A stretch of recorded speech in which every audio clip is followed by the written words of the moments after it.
Literally speaking, it is a war going on. It is a war against what? It's a war against adharma. Adharma has to be fought. Remember this point. Let us not talk about ahimsa here. Somebody came in the last century and he made unconditional practice of ahimsa a compulsory thing which has literally weakened this country.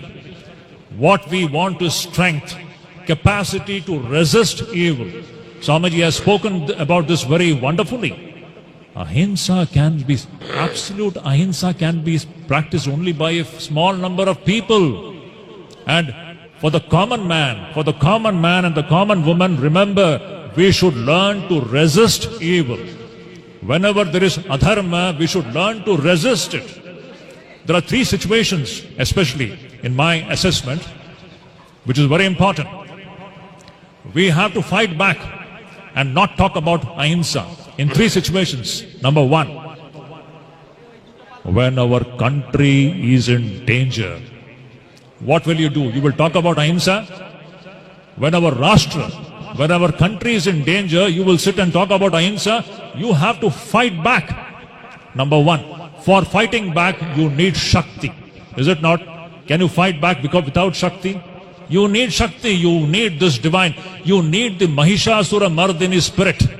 She is Asura Mardini. We need this energy which can kill the demons.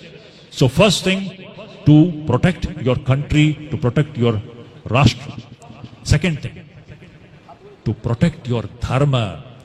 When your dharma is under threat, what will you do? You will talk about ahimsa. You have to fight back all those evil forces which are causing danger to your own dharma. This is another lesson that we have to learn. Let us not talk about, what should I say? There is no samanvaya with the forces of evil. This is dharma samanvaya, not adharma samanvaya. I always say this. Samanvaya is not with the forces of adharma. There cannot be any friendship with forces of adharma. Adharma has to be vanquished in whichever form it is. Number three, when the honor of our daughters and sisters are in danger. Tell me, when the honor of our own daughters and sisters are in danger, will you be talking about ahimsa? This is nonsense. You should learn to fight back, to preserve the honor of our own daughters and sisters and wives. Is it not? So ahimsa, the practice of ahimsa, it is conditional. It depends upon the circumstances and situations. In all situations, you cannot do that. For the common man, the teaching is you have to resist evil. And if you have to resist evil, you need Shakti. Now, this is the great message that we have to actually learn from the Shakti Puja. To wind up this talk, I'm not going to drag it any further. This great Maharaj is so kind. Actually, I am feeling a little uncomfortable because the puja is going on there. See, my dear devotees, we have to remember this point.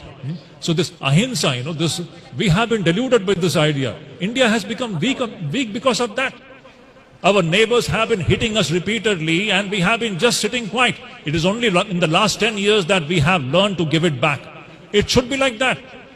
We should know how to... We should know how to protect our country, number one, Rashtra. We should know how to defend our dharma, Sanatana dharma. Attacks on Sanatana dharma is happening continuously. Are you going to keep quiet? Wherever our dharma is attacked, you have to condemn it. You have to resist this evil. And lastly, as I said, when the honor of our own sisters and daughters are in danger, please don't talk this nonsensical idea of ahimsa. You have to fight it back. And for all this, my dear devotees, you need Shakti. Without Shakti, it is impossible. We have to be united. That is why Swami Vivekananda said, without Shakti, there is no regeneration for the society.